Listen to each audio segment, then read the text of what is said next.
നാഗ്പൂരിലല്ല മഹദി താങ്കൾ ഇരിക്കുന്നത്, ജനാധിപത്യത്തിന്റെ ശ്രീകോവിലാണ്. ലോക്സഭയുടെ ചരിത്രം പരിശോധിക്കുമ്പോൾ അവിശ്വാസ പ്രമേയം പരിഗണിക്കാത്ത സ്പീക്കറുടെ നടപടി അപൂർവം മാത്രമല്ല, ജനാധിപത്യത്തോടുള്ള വെല്ലുവിളി കൂടിയാണ്.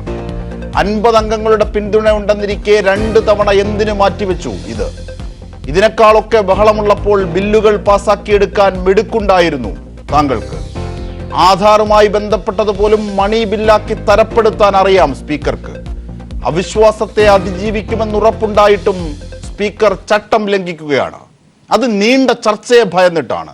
എല്ലാ ഫാസിസ്റ്റുകളും പൊള്ളലോടെ ഭയപ്പെടുന്നത് വിമർശനങ്ങളെയാണ്. മോദി സർക്കാരിന്റെ തോലുരിക്കും വിവിധ പാർട്ടികൾ.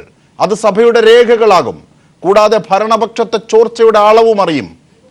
ഇതൊക്കെ കൊണ്ടാണ് സ്പീക്കർ ഇങ്ങനെ ഒളിച്ചുകളി നടത്തുന്നത് എന്ന് കൊച്ചുകുട്ടികൾക്ക് പോലും അറിയാം.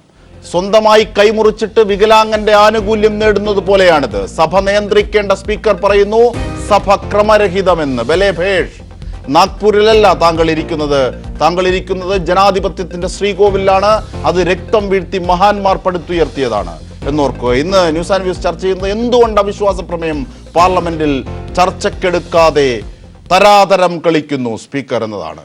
നരേന്ദ്രമോദി സർക്കാരിനെതിരായ അവിശ്വാസ പ്രമേയം ഇന്നും ലോക്സഭ പരിഗണിക്കാത്തത് എന്തുകൊണ്ട്? വിവിധ വിഷയങ്ങളിൽ AIADMK, TRS പാർട്ടികളുടെ പ്രതിഷേധം നടക്കുന്നതിനാലാണ് പരിഗണിക്കാനാകാത്തതെന്ന നിലപാടെടുത്ത സ്പീക്കർ സുമിത്രാ മഹാജൻ ലോക്സഭ ഇന്നത്തേക്ക് നിർത്തിവെക്കുകയായിരുന്നു. അതേസമയം അവിശ്വാസ പ്രമേയം മാറ്റിവെച്ച് ചർച്ചയ്ക്ക് തയ്യാറെന്ന് രാജ്നാഥ് സിംഗ് ലോക്സഭയിൽ പറയുകയും ചെയ്തു. പക്ഷേ രാജ്യസഭയും പ്രതിഷേധത്തെ തുടർന്ന് ഇന്നത്തേക്ക് പിരിഞ്ഞു എന്നതാണ് വെയ്പ്പ്. തീർച്ചയായും ശ്രീ P. കരുണാകരൻ MP ആദ്യം. ശ്രീ P. കരുണാകരൻ, ഇത്തരത്തിൽ ഒരു സമീപനം സ്പീക്കർ കൈക്കൊള്ളുന്നത് ജനാധിപത്യത്തിന് ആണോ?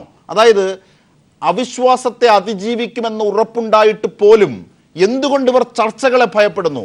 ചർച്ചകളെയും വിമർശനങ്ങളെയും സഭാരേഖകളിൽ ഉൾപ്പെടുന്നതിന് പൊള്ളലോടുകൂടി ഇവർ സമീപിക്കുന്നത് എന്തിന് സ്പീക്കർ ഈ ഒത്തുകളി കാട്ടുന്നു? സംശയം.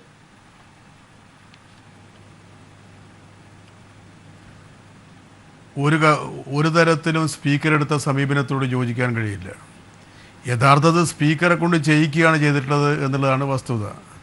കാരണം പാർലമെൻറ്റിൽ ഒരു അംഗത്തിനോ അംഗങ്ങൾക്കോ അവിശ്വാസ പ്രമേയം അവതരിപ്പിക്കാനുള്ള പൂർണ്ണമായിട്ടുള്ള അവകാശമുണ്ട്. അത്തരമൊരു നോട്ടീസ് കിട്ടിയാൽ സ്പീക്കർ ചെയ്യേണ്ട ആദ്യത്തെ കാര്യം അത് ചർച്ചക്കെടുക്കാൻ ആവശ്യമായ അംഗസംഖ്യ 50 പേരുണ്ടോ എന്നുള്ളതാണ്. ഇപ്പോൾ ഇന്നലെ ആയാലും മിനിഞ്ഞാന്നായാലും ഇന്നായാലും 100-150 ആൾക്കാർ പ്രതിപക്ഷമാകെ അത് മറ്റു പാർട്ടികൾ എഴുന്നേറ്റ് നിന്നു. സ്വാഭാവികമായിട്ടും സ്പീക്കർക്ക് ഒരു കൗണ്ടിങ് ഇല്ലാതെ തന്നെ അത് മനസ്സിലാക്കാൻ കഴിയുന്നൊരു കാര്യമാണ്. അപ്പോൾ ഇവിടെ സ്പീക്കർ ഇത് തെറ്റായ രീതിയിൽ പെരുമാറി എന്നുള്ളത് മാത്രമല്ല, യഥാർത്ഥത്തിൽ ഈ സമയത്ത് ബഹളമുണ്ടാക്കാനുള്ള നടപടി സ്വീകരിച്ചത് ADMK TRS ആണ്. ഇത് ഗവൺമെൻറ്റിൻ്റെ ഒരു നാടകത്തിൻ്റെ ഭാഗം തന്നെയാണ്. കാരണം ഈ ചർച്ച നടത്തിക്കൂടാ, ചർച്ച നടത്താതിരിക്കണം എന്നുള്ള രീതിയിലേക്കാണ് ഗവൺമെൻറ് പോകുന്നത്. നമുക്കറിയാം, ദേശീയ രംഗത്ത് പ്രത്യേകിച്ച് ഉത്തർപ്രദേശ് തെരഞ്ഞെടുപ്പൊക്കെ കഴിഞ്ഞതിന് ശേഷം BJPക്ക് വലിയ രീതിയിലുള്ള ക്ഷീണം ഉണ്ടായിട്ടുണ്ട്. മാത്രമല്ല, ഇവിടെ അവിശ്വാസ പ്രമേയം കൊണ്ടുവന്നത് ഈ ഗവൺമെൻറ്റിലെ തന്നെ 2 കക്ഷികളാണ്. പ്രതിപക്ഷം ഒരാൾ പോലും സഭ നടുക്കളത്തിൽ ഇറങ്ങിയിട്ടില്ല. ഈ സഭ തുടങ്ങിയത് മുതൽ ഇന്ന് വരെ പ്രതിപക്ഷം എന്തെങ്കിലും കുഴപ്പങ്ങളോ കാര്യങ്ങളോ ഉണ്ടാക്കിയിട്ടില്ല. നമ്മൾ ചർച്ച ചെയ്യണമെന്ന് പറഞ്ഞിരുന്നു, PNBയുടെ ബാങ്ക് ചർച്ച നടത്തണമെന്ന് പറഞ്ഞു, ത്രിപുര ചർച്ച നടത്തണമെന്ന് പറഞ്ഞിരുന്നു. പക്ഷേ യഥാർത്ഥത്തിൽ ഗവൺമെൻറ്റിനെ അനുകൂലിക്കുന്ന 2 കക്ഷികൾ അവർ തന്നെയാണ് കഴിഞ്ഞ പ്രാവശ്യം പാർലമെൻറ്റ് ഇതേ വിഷയം ഉന്നയിച്ച് പ്രധാനമന്ത്രി വരുന്ന സമയത്തടക്കം ഇതേ ബഹളം ഉണ്ടാക്കിയിട്ടുള്ളത്. അന്നും നമ്മളിത് പറഞ്ഞിരുന്നു, ഗവൺമെൻറ് തീരുമാനിക്കേണ്ടതാണ്, ഗവൺമെൻറ് കൊടുത്ത വാക്ക് പാലിക്കേണ്ടതാണ്, അതെന്തെങ്കിലും ആകട്ടെ. പക്ഷേ ഇവിടെ പ്രതിപക്ഷമല്ല അവിശ്വാസ പ്രമേയം കൊണ്ടുവന്നത്, ഗവൺമെൻറ്റിനെ അനുകൂലിക്കുന്ന ആൾക്കാരാണ്. അതുകൊണ്ട് തന്നെ ഗവൺമെൻറ്റിനെ സംബന്ധിച്ചിടത്തോളം ഈ ചർച്ച ഒഴിവാക്കുക എന്നുള്ളതാണ് ഏറ്റവും പ്രധാനപ്പെട്ട വിഷയം. ചർച്ചയിൽ നിന്നും ഒളിച്ചുകൊടുകയാണ് ഗവൺമെൻറ് ചെയ്യുന്നത്. സാധാരണഗതിയിൽ അവിശ്വാസ പ്രമേയം വന്നാൽ ഭൂരിപക്ഷമുള്ളൊരു ഗവൺമെൻറ് ചെയ്യേണ്ടത് ഞങ്ങൾ ഇപ്പോൾ തന്നെ ചർച്ചയ്ക്ക് തയ്യാറാണ് എന്ന രീതിയിൽ പറയാൻ അവർ കഴിയേണ്ടതായിരുന്നു. അതിൻ്റെ ഭൂരിപക്ഷം അവർക്കുണ്ടല്ലോ. പക്ഷേ ഇവിടെ പാർലമെൻറ്റിൻ്റെ അകത്ത് എന്ത് നടക്കുമെന്ന് അവർക്ക് തന്നെ അറിയത്തില്ല. അവരനുകൂലിക്കുന്ന പാർട്ടികളാണ് വന്നിട്ടുള്ളത്. ഇനി ആരൊക്കെയാണ് വരാൻ വേണ്ടി പോകുന്നത്? ഇതുണ്ടാക്കുന്ന പ്രതികരണം എന്താണ്? കർണാടക തെരഞ്ഞെടുപ്പ് വരാൻ വേണ്ടി പോവുകയാണ്. ഈ രാഷ്ട്രീയ സ്ഥിതിയൊക്കെ വെച്ചുകൊണ്ട് പാർലമെൻറ്റിൽ ഒരിക്കലും ചെയ്യാൻ പാടില്ലാത്ത നിലയിൽ സ്പീക്കർ ഇതിന് കൂട്ടുന്നതിന് ഒരു ന്യായീകരണവുമില്ല. യഥാർത്ഥത്തിൽ സ്പീക്കറെ ഒരു ഉപകരണമാക്കുകയാണ് ചെയ്തിട്ടുള്ളത്.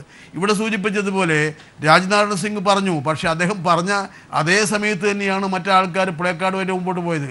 നമുക്ക് കാണാൻ വേണ്ടി കഴിയും, സ്പീക്കർ വന്ന് ഇരുന്ന് അതിനുശേഷം നടപടിക്രമങ്ങളിലേക്ക് പോകുമ്പോഴാണ് സാധാരണ പ്രതിഷേധങ്ങൾ വരുന്നത്. ഇവിടെ അതല്ലല്ലോ.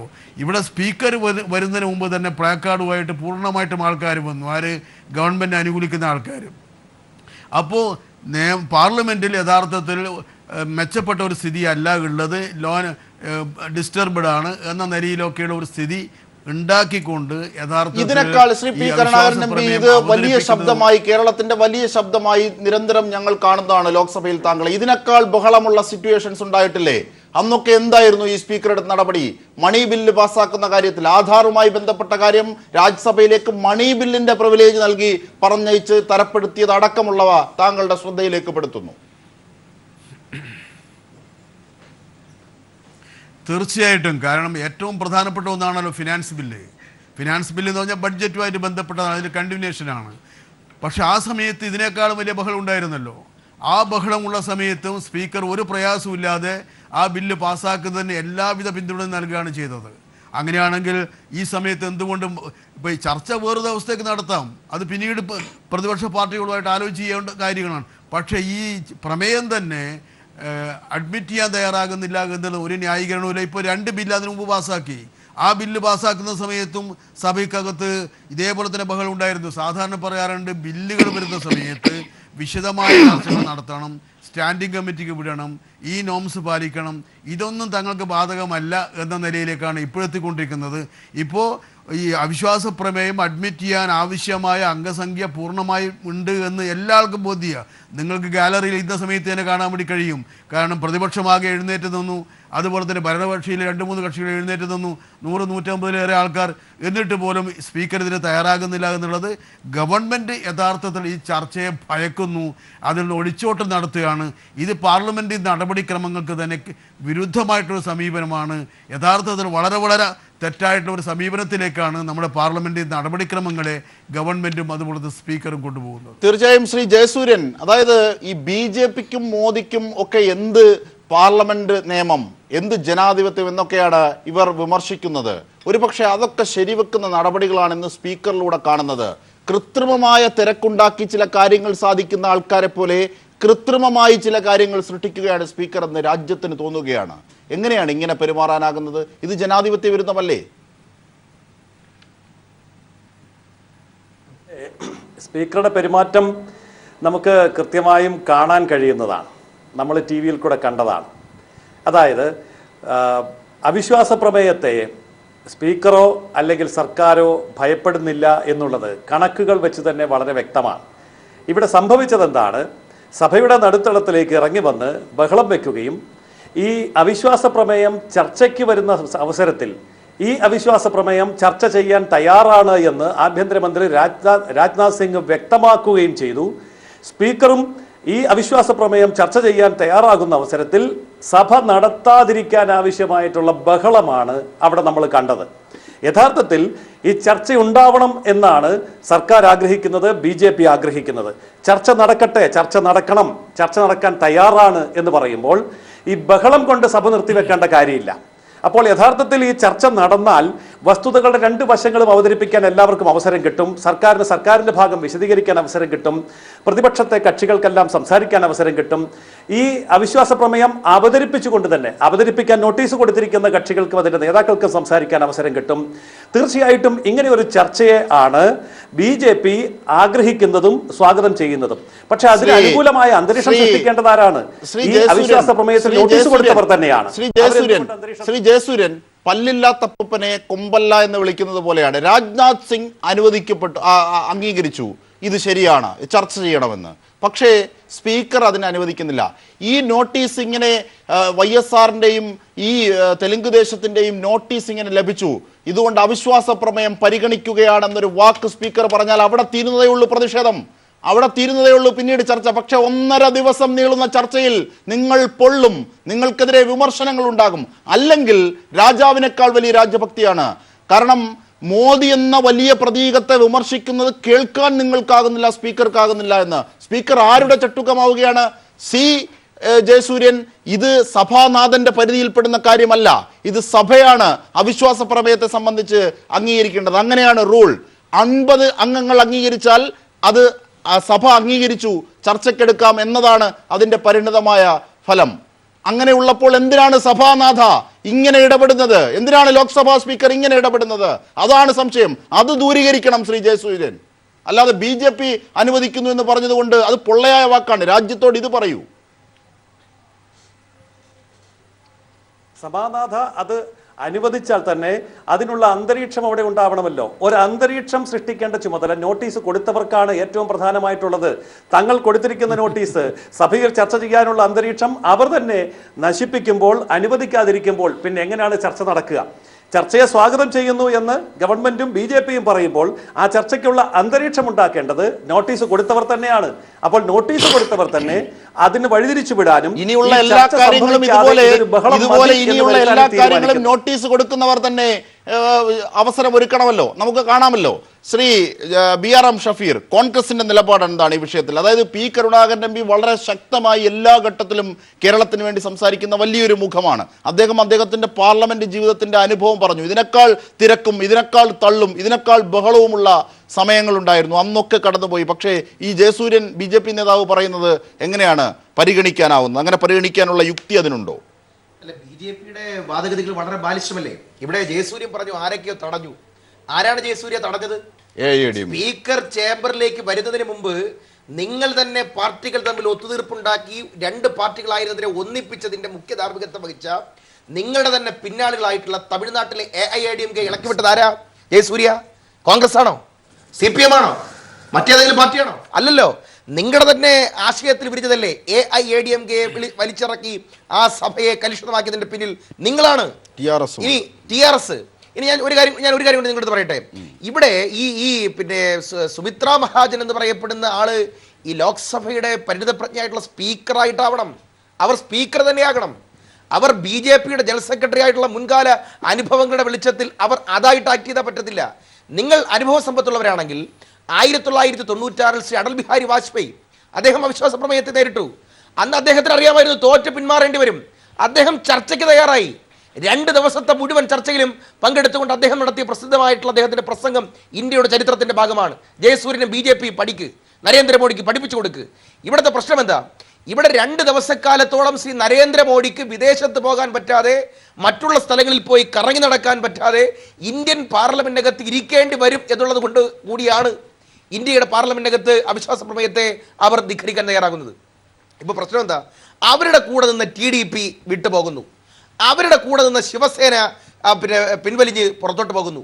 അവർക്ക് പിന്തുണയുമായിട്ട് നിന്ന മഹാരാഷ്ട്ര നവനിർമ്മാണ സഭ പുറത്തു പോകുന്നു. അവർക്ക് പിന്തുണയുമായിട്ട് നിന്നിട്ടുള്ള കീർത്തി ആസാദ് എവിടെ വോട്ട് ചെയ്യുമെന്ന് ഉറപ്പില്ല. അവർക്ക് പിന്തുണയുമായി നിന്നിട്ടുള്ള BJPയുടെ MP തന്നെയായ ശത്രുഘ്നൻ സിൻഹ, ശ്രദ്ധിക്കണം, ശത്രുഘ്നൻ സിൻഹ BJPയുടെ പഴയ നേതാവ്, ഇപ്പോഴത്തെ നേതാവ്, നിങ്ങളുടെ ഇപ്പോഴത്തെ MP എവിടെ വോട്ട് ചെയ്യുമെന്ന് നിങ്ങൾക്ക് ഉറപ്പില്ല. എന്ന് പറഞ്ഞാൽ BJP കെട്ടിപ്പൊക്കി വെച്ച കോൺഗ്രസ് മുക്ത ഭാരതം എന്ന് പറയുന്ന സങ്കല്പം തകർന്നുടഞ്ഞു എന്ന് മാത്രമല്ല, മോഡി മുക്ത ഭാരതം എന്ന് നിങ്ങൾക്കിടയിൽ നിന്ന് തന്നെ ആളുകൾ പറഞ്ഞു തുടങ്ങി. എന്ന് പറഞ്ഞാൽ ശിവസേന ഉൾപ്പെടെ പറഞ്ഞു തുടങ്ങി. അപ്പൊ നിങ്ങൾ പറയും ശിവസേന ഒരു വലിയ കക്ഷിയല്ല എന്ന് പറയും. അങ്ങനെയാണെങ്കിൽ ഒരു കാര്യം ചെയ്യും, നിങ്ങൾ പുറത്താക്ക്. അതിനുള്ള ധൈര്യവും നിങ്ങൾ കാണിക്കുന്നില്ല. ഇവിടുത്തെ കാര്യം, ഇവിടെ 2 ദിവസം 48 മണിക്കൂറോളം, ചിലപ്പോൾ 56 മണിക്കൂർ വരെ നീണ്ടുപോയേക്കാം. പാർലമെന്റിൽ ചർച്ച നടന്നാൽ സ്വാഭാവികമായിട്ട് UPയിലെ നിങ്ങളുടെ പ്രധാനപ്പെട്ട ആദിത്യനാഥിന്റെ ഗോരഖ്പൂരിലെ പരാജയം ഞങ്ങൾ ചർച്ച ചെയ്യും, ഭൂൽപൂരിലെ പരാജയം ഞങ്ങൾ ചർച്ച ചെയ്യും. അതുപോലെ തന്നെ നിങ്ങളുടെ ത്രിപുരയിലെ അട്ടിമറികളെ കുറിച്ച് ഞങ്ങൾ ചർച്ച ചെയ്യും. മണിപ്പൂരിലും അതുപോലെ തന്നെ ഏറ്റവും അവസാന മേഘാലയയിലും നിങ്ങൾ ഗവർണർമാരെ വെച്ചുകൊണ്ട് നടത്തിയ ഭരണഘടനാ അട്ടിമറിയെ കുറിച്ച് നമ്മൾ ചർച്ച ചെയ്യും. 4 ജഡ്ജിമാർ കോടതിയിൽ നിന്ന് പുറത്തിറങ്ങി വന്നിട്ട് ജനാധിപത്യം അപകടത്തിലാണ് എന്ന് ഈ സ്വതന്ത്ര ഇന്ത്യയിൽ ആദ്യമായി പറഞ്ഞ ജുഡീഷ്യറിയിലെ കടന്നുകിടത്തെ സംബന്ധിച്ച് നമുക്ക് ചർച്ച ചെയ്യേണ്ടി വരും. ഗവർണർമാരെ വെച്ചുകൊണ്ട് ഗോവയും മണിപ്പൂരും മേഘാലയയും അമർത്തുന്ന നിങ്ങളുടെ ഗവർണർ രാഷ്ട്രീയത്തെ ഞങ്ങൾക്ക് ചർച്ച ചെയ്യേണ്ടി വരും. GSTയുടെ മറവിൽ കോടിക്കണക്കിന് വരുന്ന കർഷകരെയും പാവങ്ങളെയും നിങ്ങൾ നികുതിയുടെ പേരിൽ തമ്മിലടിപ്പിച്ച് നശിപ്പിച്ച സാമ്പത്തിക രംഗത്തെ സംബന്ധിച്ച് ഞങ്ങൾക്ക് ചർച്ച ചെയ്യേണ്ടി വരും. നോട്ട് നിരോധനത്തിന്റെ മറവിൽ പാവങ്ങൾക്ക് നോട്ട് കിട്ടുന്നതിന് മുമ്പ് കോടിക്കണക്കിന് രൂപയുടെ നോട്ടുകെട്ടുകൾ നിങ്ങളുടെ BJPയുടെ നേതാക്കന്മാർക്ക് കിട്ടിയെന്ന് മുൻ RBI ഗവർണർ തന്നെ പരസ്യമായി പറഞ്ഞ വിഷയങ്ങൾ ചർച്ച ചെയ്യപ്പെടേണ്ടി വരും. മഹാരാഷ്ട്രയിൽ നടന്നിട്ടുള്ള ലോങ് മാർച്ചുകൾ, കർഷക ആത്മഹത്യകൾ ചർച്ച ചെയ്യപ്പെടേണ്ടി വരും. ഇങ്ങനെ ചർച്ച ചെയ്ത് വരുമ്പോൾ ഗുജറാത്ത് തെരഞ്ഞെടുപ്പ് ഉൾപ്പെടെ ചർച്ച ചെയ്യുകയും നിങ്ങളുടെ രാജസ്ഥാനിലെ ഏറ്റവും അവസാനത്തെ തെരഞ്ഞെടുപ്പിൽ അജ്മീറും ആൽവാറും 3 ലക്ഷത്തിൽ പരം വോട്ടിന് പോവുകയും ആൽവാർ മണ്ഡലത്തിലെ അഥർവ ബൂത്തിൽ അവിടുത്തെ ബൂത്ത് ഏജന്റ് പോലും നിങ്ങൾക്ക് കുത്തിയിട്ടില്ല എന്നുള്ള കാര്യം ഞങ്ങളിവിടെ ഫ്ലോറിൽ വിളിച്ചു പറയും. നിങ്ങൾക്ക് സഹിക്കൂല.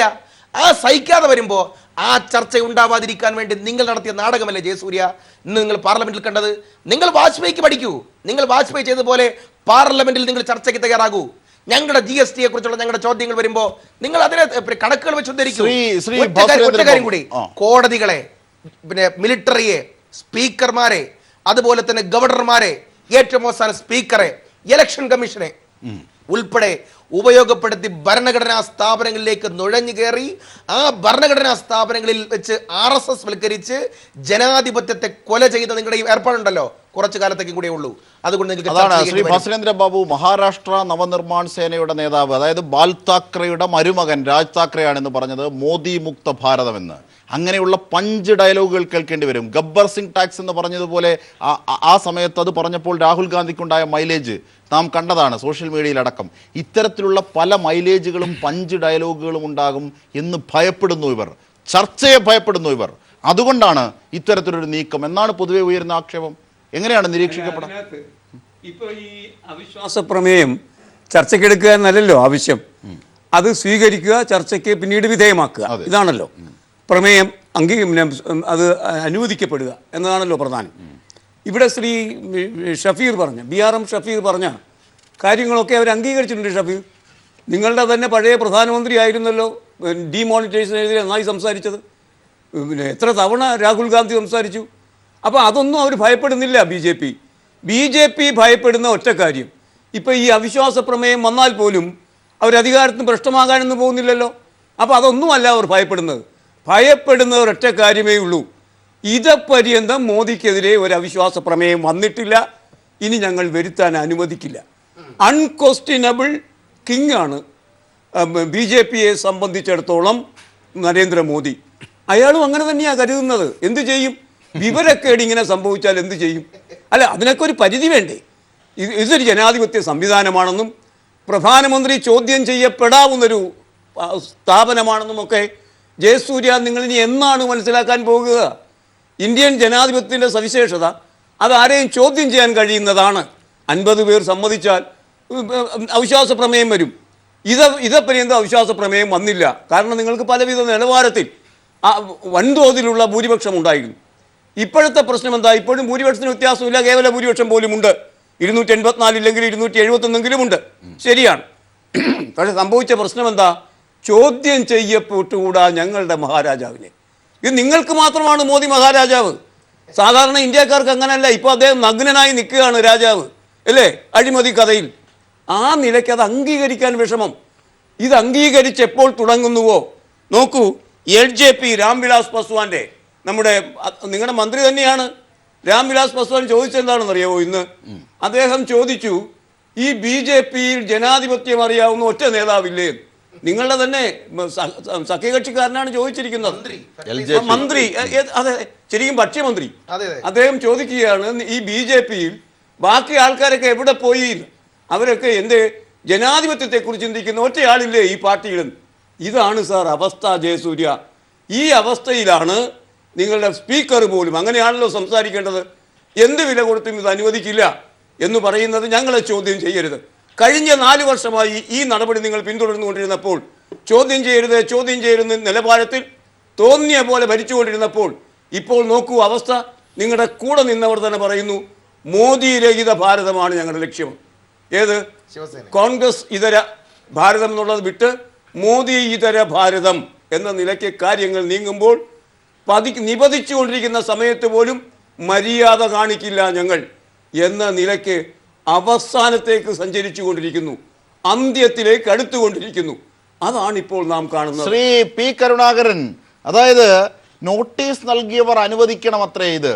അതിനാണോ ചെല്ലും ചിലവും കൊടുത്ത് സ്പീക്കറും അതിൻ്റെ സഭാ ചട്ടക്രമങ്ങൾ പാലിക്കാനായി രാജ്യം നാട് ഇത്രയേറെ പൈസ മുടക്കുന്നത്, ഇത്രയേറെ സംവിധാനങ്ങൾ ഏർപ്പെടുത്തിയിട്ടുള്ളത്? സ്വന്തം മുന്നണിയിലെ ചോർച്ച അറിയും. ഇപ്പോൾ ബാസുരേന്ദ്ര ബാബു സൂചിപ്പിച്ചതുപോലെ, രാജാവേ അല്ലയോ പ്രധാനമന്ത്രി താങ്കൾ നഗ്നനാണ് എന്ന് വിളിച്ചു പറയാൻ കെൽപ്പുള്ള ഒട്ടേറെ നേതാക്കന്മാരുണ്ട്. ഈ ജവഹർലാൽ നെഹ്റുവും ഗുൽസാരിലാൽ നന്ദയും ഇന്ദിരാഗാന്ധിയും ലാൽ ബഹദൂർ ശാസ്ത്രിയും വിശ്വനാഥ് പ്രതാപ് സിംഗും അങ്ങനെ മഹാന്മാരുടെ നിരയിരുന്ന കസേരയാണത്. താങ്കൾക്കറിയാം.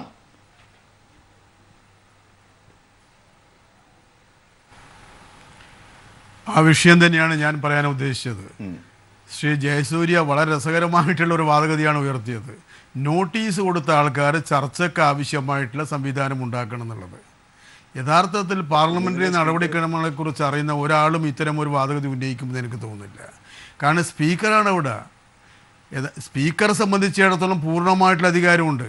അതുകൊണ്ടാണല്ലോ ആ അധികാരം പലപ്പോഴും സ്പീക്കർ പ്രയോഗിച്ചിട്ടുണ്ട് കേട്ടോ.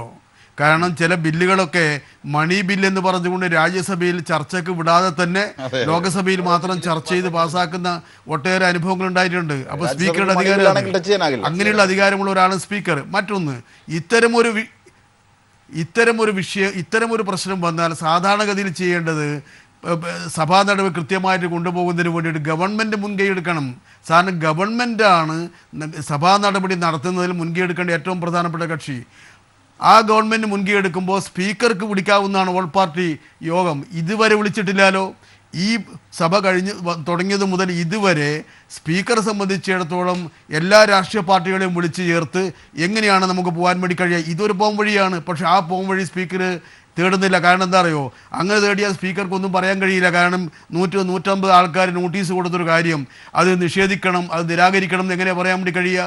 അപ്പോൾ നമുക്ക് ഒരിക്കലും ഒരു കേട്ടുകേൾവി പോലും ഇല്ലാത്ത പാർലമെൻ്ററി നടപടിക്രമങ്ങളെ പൂർണ്ണമായിട്ടും തിരസ്കരിക്കുന്ന സമീപനത്തിലേക്കാണ് പോകുന്നത്.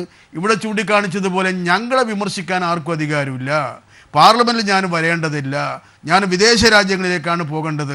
നെഹ്റുവിൻ്റെ കാലഘട്ടത്തിൽ ചർച്ച നടന്നിട്ടുണ്ടല്ലോ, വാജ്പേയിയുടെ കാലഘട്ടത്തിൽ ചർച്ച നടന്നിട്ടുണ്ടല്ലോ, ഇന്ദിരാഗാന്ധിയുടെ കാലഘട്ടത്തിൽ അടിയന്തരാവസ്ഥയെ എത്ര ശക്തമായിട്ടാണ് വിമർശിച്ചത്.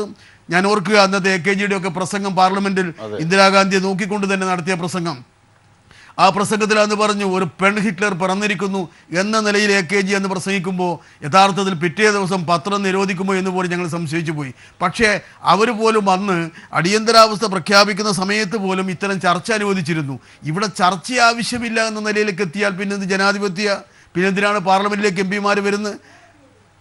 എന്ത് കാര്യങ്ങളാണ് ഇപ്പോൾ നടക്കുന്നത്? അപ്പോൾ അത് വെച്ചുകൊണ്ട് ഗവൺമെൻറ് യഥാർത്ഥത്തിൽ പൂർണ്ണമായിട്ടും ഒരു അതോറിറ്റേറിയൻ രീതിയിലേക്ക്, ഏകാധിപത്യ രീതിയിലേക്ക് പോവുകയാണ്. മോഡി ചർച്ച വേണ്ട എന്ന് പറഞ്ഞാൽ ചർച്ചയില്ല. മോഡി പറഞ്ഞതനുസരിച്ച് കേൾക്കുന്ന നിലയിലേക്ക് സ്പീക്കർ എത്തുക. അങ്ങനെയാണെങ്കിൽ സ്പീക്കറുടെ ആവശ്യമില്ലല്ലോ. നമുക്കറിയാലോ ഒട്ടേറെ സ്പീക്കർമാരുണ്ടായിട്ടുണ്ട്. ഇപ്പോൾ വളരെ പ്രതിസന്ധിയുടെ ഘട്ടമുണ്ടായിരുന്നു സോമനാഥ് ചാറ്റർജിയുടെ സമയത്തൊക്കെ. നിങ്ങൾ ഓർക്കുന്നുണ്ടാവും. ഇപ്പം നോട്ട് പണം കൊടുത്തുകൊണ്ട് ആൾക്കാരെ MP-മാരെ കൈമാറ്റം, MP-മാരെ കാലുമാറ്റിയ സംഭവമായിട്ടൊക്കെ ബന്ധപ്പെട്ട് സഭ അങ്ങനെ നിറഞ്ഞു നിൽക്കുന്ന സഭ ഉണ്ടായിരുന്നു. അതിനെപ്പോലും അന്ന് സ്പീക്കർക്ക് പൂർണ്ണമായിട്ട് നിയന്ത്രിക്കാൻ കഴിഞ്ഞിരുന്നു. കാരണം അതായിരുന്നു സ്പീക്കർ. കാരണം ആ നിലയിൽ ഒരു സഭയെ നിയന്ത്രിക്കാനുള്ള അധികാരവും അവകാശവും പൂർണ്ണമായും സ്പീക്കർക്കുണ്ട്. പക്ഷേ അതിന് പൂർണ്ണമായിട്ടും വിരുദ്ധമായ സമീപനമാണ് പോകുന്നത്. അതിൻ്റെ പൂർണ്ണമായിട്ടുള്ള ഉത്തരവാദിത്വം ഗവൺമെൻറ്റിനും BJPക്കും തന്നെയാണ്. അവിടെ നോട്ടീസ് കൊടുത്ത ആൾക്കാർ ചർച്ച ചെയ്യാനുള്ള സാഹചര്യം ഉണ്ടാക്കണമെന്ന് പറയുമ്പോൾ ഈ കാലഘട്ടത്തിലെ ഏറ്റവും വലിയ തമാശ എന്ന് മാത്രമേ എനിക്കതിനെക്കുറിച്ച് പറയാൻ കഴിയൂ. തീർച്ചയായും അതാണ്. കുരുമുളക് സ്പ്രേ പരസ്പരം അടിക്കുകയും നോട്ടുകൾ ഉയർത്തി കാണിക്കുകയും ചെയ്ത വിവിധ ഘട്ടങ്ങൾ ലോക്സഭയ്ക്ക് ഉണ്ടായിട്ടുണ്ട്. ഇതെന്ത് ബഹളം! സ്പീക്കർ മഹതി അറിയേണ്ട ചില കാര്യങ്ങൾ കൂടിയുണ്ട്. ചർച്ച അതിലേക്ക് കൂടി വിന്യസിക്കാം. ഒരു ഇടവേളയ്ക്ക് ശേഷം വേഗം തിരിച്ചത്. ശ്രീ ജയസൂര്യൻ, അങ്ങനെയാണ് വിമർശനങ്ങളെ ഭയപ്പെടുന്നു എന്നത് മാത്രമല്ല, ഈ ഉള്ളിലെ ചോർച്ച അറിയും. ഭരണപക്ഷത്തെ ചോർച്ച കൃത്യമായി അറിയും. അതിൽ ആരൊക്കെയാണ് ഭിന്നിച്ചു നിൽക്കുന്നതെന്നറിയും. നിങ്ങളുടെ പക്ഷത്തുള്ള ശിവസേന അടക്കമുള്ളവർ ഒരു പക്ഷേ ഈ അവിശ്വാസത്തെ പിന്താങ്ങിയില്ലെങ്കിൽ പോലും അവർ ഈ വിമർശനങ്ങൾ ചർച്ചകളായി എത്തുമ്പോൾ അതിനോട് മറുപടി പറയാതെ മിണ്ടാതിരിക്കും. BJPക്ക് മാത്രമേ മറുപടി പറയാനാകൂ. BJPയിൽ തന്നെ മുറിവേറ്റ് നൊന്നിട്ടുള്ള ഒരുപാട് പേരുണ്ട്. LK അഡ്വാനി അടക്കമുള്ളവരുണ്ട്. അവരൊക്കെ മറുപടി പറയുന്ന, ഇപ്പോൾ നേരത്തെ ഷഫീർ സൂചിപ്പിച്ചതുപോലെ ശത്രുഘ്നൻ സിൻഹയുണ്ട്. അവരൊക്കെ ഒരു പക്ഷേ മറഞ്ഞിരിക്കും. അങ്ങനെയാണെങ്കിൽ നിങ്ങളുടെ ചോർച്ച വ്യക്തമാകും. ഭരണപക്ഷത്തിൻ്റെ ചോർച്ചയുടെ ആഴം വ്യക്തമാകും. അതാണ് നിങ്ങൾ ഇതിനനുവദിക്കാത്തതെന്ന്. എങ്ങനെ ഇനി മുമ്പോട്ട് പോകാനാകും? ഇങ്ങനെ ഷഫീർ പറഞ്ഞ കാര്യവും ഭാസുരേന്ദ്രബാബു പറഞ്ഞു ചൂണ്ടിക്കാണിച്ച കാര്യങ്ങളും അടക്കം എല്ലാ കക്ഷികളെയും എല്ലാ നേതാക്കന്മാരും ഭരണപക്ഷത്തും പ്രതിപക്ഷത്തും ഇപ്പോൾ ന്യൂട്രലായിട്ട് വന്നിരിക്കുന്നവരും അടക്കം എല്ലാവർക്കും സംസാരിക്കാനുള്ള അവസരത്തോടു കൂടി ഈ ചർച്ച മുന്നോട്ട് പോവുക തന്നെ ചെയ്യും. അവിശ്വാസ പ്രമേയം അവതരിപ്പിച്ചിട്ടുണ്ട് എങ്കിൽ അതിനെന്തൊക്കെ തടസ്സങ്ങളുണ്ടായാലും ആ തടസ്സങ്ങളെയൊക്കെ അതിജീവിക്കാവുന്ന തരത്തിലുള്ള നടപടിക്രമങ്ങൾ എടുത്തുകൊണ്ട് സ്പീക്കറുടെ നേതൃത്വത്തിൽ ഈ ചർച്ച നടക്കുക തന്നെ ചെയ്യും. എന്നാൽ BJPയെ സംബന്ധിച്ചും ഒപ്പം തന്നെ സ്പീക്കറെ സംബന്ധിച്ചും ഒരു കാര്യം ജനങ്ങളുടെ മുമ്പാകെ ബോധ്യമാക്കേണ്ടതുണ്ട്. അതായത് ഈ ചർച്ചയ്ക്ക് ആർക്കാണ് താല്പര്യമില്ലാത്തത്? ഒരു ചർച്ചയ്ക്ക് വേണ്ടി ഒരു നോട്ടീസ് കൊടുത്തു കഴിഞ്ഞാൽ പാർലമെന്റ് എന്ന് പറയുന്ന വേദി എല്ലാവർക്കും എല്ലാം വിശദീകരിക്കാനുള്ള ഏറ്റവും പരമോന്നതമായ വേദിയാണ്. ആ വേദിയിൽ വസ്തുനിഷ്ഠമായ ആശയങ്ങൾ മുന്നോട്ട് വെച്ചുകൊണ്ട് ചർച്ച ചെയ്യാൻ ഭരണപക്ഷം തയ്യാറാകുമ്പോൾ ഭരണപക്ഷത്തിന്റെ നേരെ മറുവശത്തുള്ള പ്രതിപക്ഷവും ഇനി ന്യൂട്രലായിട്ട് നിൽക്കുന്നവരുണ്ടെങ്കിലും എല്ലാവർക്കും അവസരം ലഭിക്കും. അപ്പോൾ ഗവൺമെന്റിനെ വിമർശിക്കാം, പ്രധാനമന്ത്രിയെ വിമർശിക്കാം, ഇതിനു മുമ്പ് എടുത്തിട്ടുള്ള എല്ലാ നടപടിക്രമങ്ങളെയും വിമർശിക്കാം, ഗവൺമെന്റിന്റെ ഓരോ നയത്തെയും അങ്ങനെ വിമർശിക്കാനുള്ള നല്ല അവസരം ലഭിക്കുന്നുണ്ട്. ആ അവസരത്തെ ആദ്യത്തെ മണിക്കൂറുകൾ പോലും നഷ്ടപ്പെടുത്താതെ ഉപയോഗപ്പെടുത്താനാണ് യഥാർത്ഥത്തിൽ ഓരോ കക്ഷിയും ശ്രമിക്കേണ്ടത് എന്നുള്ള വസ്തുത രാജ്യത്തെ ബോധ്യപ്പെടുത്താനും ഒപ്പം തന്നെ പാർട്ടികളെ ബോധ്യപ്പെടുത്താനും എന്നുള്ള നിലയിലാണ് ഈ 2 ദിവസം കടന്നതെങ്കിൽ ഇപ്പോൾ ശ്രീ പി കരുണാകരൻ അതായത്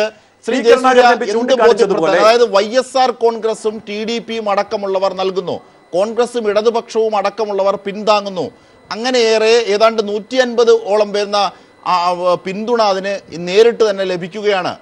അങ്ങനെയുള്ള സാഹചര്യത്തിൽ ഇത് ഞാൻ ചർച്ചയ്ക്കെടുക്കുന്നു, ഇത് എൻ്റെ പരിധിയിൽ വരുന്ന കാര്യമല്ല, മറിച്ച് സഭ ആണ് ഇതിനെ അംഗീകരിക്കേണ്ടത്, അവിശ്വാസ പ്രമേയവുമായി ബന്ധപ്പെട്ട കാര്യം. അതുകൊണ്ട് സഭ ഇത് അംഗീകരിച്ചിരിക്കുന്നു, 50 അംഗങ്ങളിൽ മേളിൽ അംഗീകരിച്ചിരിക്കുന്നു. അതുകൊണ്ട് ഞാൻ ഈ നോട്ടീസ് പരിഗണനയ്ക്കായി എടുക്കുകയാണ്, ചർച്ചയ്ക്കായി എടുക്കുകയാണ്, വോട്ടെടുക്കലും മറ്റു നടപടിക്രമങ്ങളിലേക്ക് പോവുകയാണ് എന്ന് നിങ്ങളുടെ സ്പീക്കർ പറഞ്ഞോ? അതിനുശേഷം ആരെങ്കിലും ബഹളം ഉണ്ടാക്കിയോ? എന്തുകൊണ്ട് അതിന് തയ്യാറായില്ല? ഈ വാചകം എന്നതിനപ്പുറത്തേക്ക് ശ്രീ ജയസൂര്യ അത് ലളിതമായൊന്ന് പറഞ്ഞു തരൂ. അല്ല, സ്പീക്കർക്ക് ലളിതമായിട്ട് തന്നെ പറയാം. സ്പീക്കർക്ക് അങ്ങനെ പറയാനുള്ളൊരു അവസരം പോലും ആ സഭയിലുള്ളവർ കൊടുത്തില്ല. അങ്ങനെ പറയാനൊരു അവസരം അവിടെ നടുത്തളത്തിലേക്ക് ഇറങ്ങി വന്ന് ബഹളം വെച്ചവർ ആരാണെങ്കിലും അവർ സഭയിൽ ഉണ്ടായിരുന്ന ആളാണ്, ആ സഭയിൽ വർഷങ്ങളായ സഭയിൽ ഉള്ള ആളാണ്. അദ്ദേഹം പറയുന്നത് കേൾക്കൂ. അതന്നെ ഞാൻ പറയുന്നത്. ഈ സഭയിലുള്ള ആൾക്കാർ സമയം കൊടുത്തിട്ടില്ല എന്ന് പറയുമ്പോൾ ആരാണ് കൊടുക്കാതിരുന്നത്?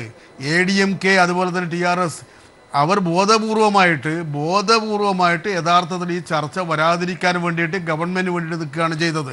അതല്ലെങ്കിൽ ഇത്തരം ഒരു പ്രശ്നം, കാവേരി പ്രശ്നമാണല്ലോ വന്നത്. ആ കാവേരി പ്രശ്നം ഇതേ ചർച്ചയിൽ ഉയർത്തിക്കൊണ്ടുവരാലോ, അതുപോലെ തന്നെ മറ്റു കാര്യങ്ങൾ ഉയർത്തിക്കൊണ്ടുവരാലോ, ഈ എല്ലാ വിഷയങ്ങളും ചർച്ച ചെയ്യാലോ അവിശ്വാസ പ്രമേയത്തിൽ. ഇവിടെ സൂചിപ്പിച്ചതുപോലെ ത്രിപുരയായാലും അതുപോലെ തന്നെ ബാങ്ക് തട്ടിപ്പായാലും മറ്റു കാര്യങ്ങളായാലും ഇതൊക്കെ തന്നെ ചർച്ച ചെയ്യാലോ. അപ്പോൾ ഇവിടെ വളരെ പെട്ടെന്ന് ADMKയും TRSും വരുമ്പോൾ അത് ഗവൺമെൻറ്റും അവരും തമ്മിലുണ്ടാക്കിയ ഒരു ധാരണയുടെ ഭാഗമായിട്ട് ചർച്ച ഒഴിവാക്കുക എന്നുള്ളത് തന്നെയാണ്. അതുകൊണ്ട് ജയസൂര്യ സൂചിപ്പിച്ചതുപോലെ പ്രതിപക്ഷ പാർട്ടികൾ ആരും തടസ്സപ്പെടുത്തിയിട്ടില്ല. ഞങ്ങൾ അവിടെ കേട്ടിരിക്കുകയാണ് ചെയ്തത്.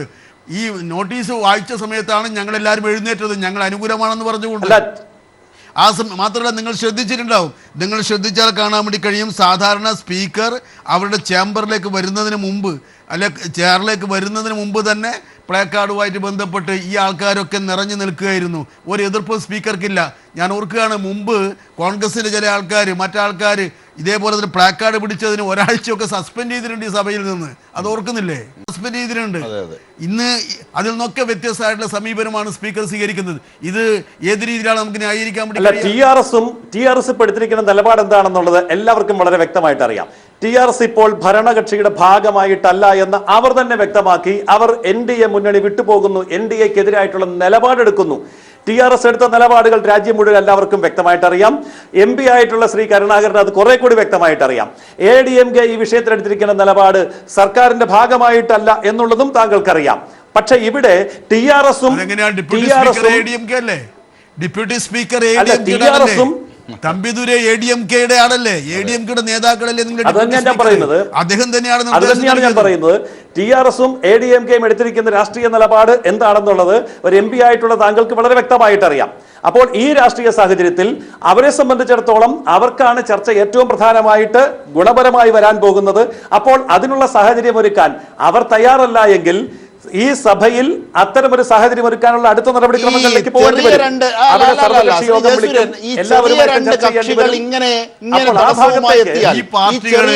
എന്തിനാണ് സ്പീക്കർ അതിന് വഴങ്ങുന്നത്? അതാണ് ചെറിയ രണ്ട് കക്ഷികൾ നമ്മൾ കണ്ടല്ലോ. ഈ രണ്ട് കക്ഷികൾ ഇങ്ങനെ എന്തിനാണ് സ്പീക്കർ അങ്ങനെ വഴങ്ങുന്നതെന്നാണ് പി കരുണാകരൻ ചോദിക്കുന്നത്. ഇങ്ങനെ രണ്ട് ചെറിയ കക്ഷികൾ ഇരുന്നാൽ എത്ര നാള് ഈ രീതിയിൽ അവിശ്വാസ പ്രമേയ നോട്ടീസ് ചർച്ചയ്ക്കെടുക്കാതെ മുന്നോട്ട് പോകാനാകും? അനിശ്ചിതകാലത്തേക്ക് പിരിയുമോ സഭ? എങ്ങനെയാണ് ഇതിനെ അതിജീവിക്കാൻ പോകുന്നത്? നാണക്കേടല്ലേ? അല്ല, സ്പീക്കർ അനിശ്ചിതകാലത്തെ ഒരു നാണക്കേടുമില്ല. സ്പീക്കർ അനിശ്ചിതകാലത്തേക്ക് പിരിഞ്ഞിട്ടില്ല. വ്യക്തമായ സമയക്രമം വെച്ചിട്ടാണ് പിരിഞ്ഞിരിക്കുന്നത്. അപ്പോൾ കൃത്യമായ സമയത്ത് തന്നെ സഭ ആരംഭിക്കും. ആ സമയത്ത് ഇതിന്റെ അടുത്ത നടപടിക്രമങ്ങളിലേക്ക് എങ്ങനെയാണ് ഈ അവിശ്വാസ പ്രമേയം അവതരിപ്പിക്കേണ്ടത്, ചർച്ച ചെയ്യേണ്ടത്, അതിനുള്ള അന്തരീക്ഷം ഉണ്ടാക്കേണ്ടത് എന്നുള്ളത് സ്പീക്കർ തന്നെ മുൻകൈയെടുത്ത് കാണിച്ചു തരും. അപ്പോൾ അതിനു മുമ്പ് ഇതിന്റെ പിന്നിൽ ഈ അവിശ്വാസ പ്രമേയത്തിന് നോട്ടീസ് കൊടുത്തവരുടെ ആത്മാർത്ഥതയെ തുറന്നു കാണിക്കാനുള്ള ഒരു അവസരമാണ് ഈ 2 ദിവസമായി ഈ അവിശ്വാസ പ്രമേയം ചട്ടപ്രകാരം നിലനിൽക്കുന്ന ഒരു അവിശ്വാസ പ്രമേയ നോട്ടീസ് എന്ത് കാരണത്താൽ ചർച്ച ചെയ്യാതിരിക്കുന്നു? ഈ രണ്ട് കക്ഷികളുടെ ബഹളമോ? അതാണോ ജയസൂര്യ? അതെ, ഈ രണ്ട് കക്ഷികളുടെ ബഹളം എന്തിനെന്നുള്ളത് രാജ്യമറിയണം, രാഷ്ട്രീയ പാർട്ടികൾ അറിയണം, ജനങ്ങൾ അറിയണം. അതാണ് ഈ 2 ദിവസം നമ്മൾ കണ്ടത്. അതിനുശേഷം ഏതായാലും ഈ ചർച്ച മുന്നോട്ട് വരും. ഈ ചർച്ചയ്ക്കുള്ള അവസരമുണ്ടാകും. ആ അവസരം സ്പീക്കർ തന്നെ ഒരുക്കും. അപ്പോൾ എല്ലാവർക്കും ചർച്ച ചെയ്യാനുള്ള അവസരം യഥാർത്ഥത്തിൽ ലഭിക്കും. പക്ഷെ സത്യത്തിൽ ഈ 2 കക്ഷികൾ മുന്നോട്ട് വന്നതിന്റെ പൊള്ളത്തരം രാജ്യമറിയണം, ജനങ്ങൾ അറിയണം. ഇതിപ്പോ മിഥുനം എന്ന് പറഞ്ഞ സിനിമയിൽ നെടുമുടി വേണു ഇപ്പൊ പൊട്ടിക്കും, അണ്ടകടാഹം പൊട്ടിത്തെറിക്കും എന്നൊക്കെ പറഞ്ഞുകൊണ്ട് നിൽക്കുന്നത് പോലെയാണ് ഈ കക്ഷികൾ നിൽക്കുന്നത്. അപ്പോൾ അത് നമുക്ക് നാളെ തെളിയാൻ പോവുകയാണ്. ഇതൊന്നും ചെയ്യാൻ പോകുന്നില്ല. ഈ പറഞ്ഞ ഭൂരിപക്ഷം വ്യക്തമായിട്ടും ഗവൺമെന്റിനുണ്ട്.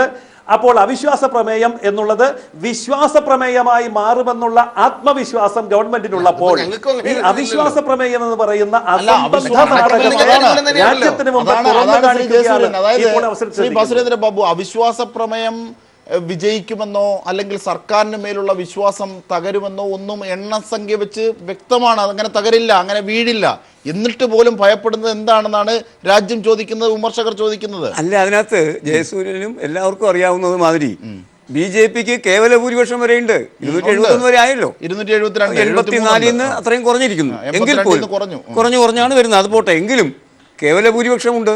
അപ്പൊ അവിശ്വാസ പ്രമേയം പാസ്സാകുമെന്ന് ആരും കരുതുന്നില്ല ജയസൂര്യ. അത് ഗവൺമെന്റിന്റെ ഒരു വറിയുമല്ല. അത് എന്താണ് പ്രശ്നം?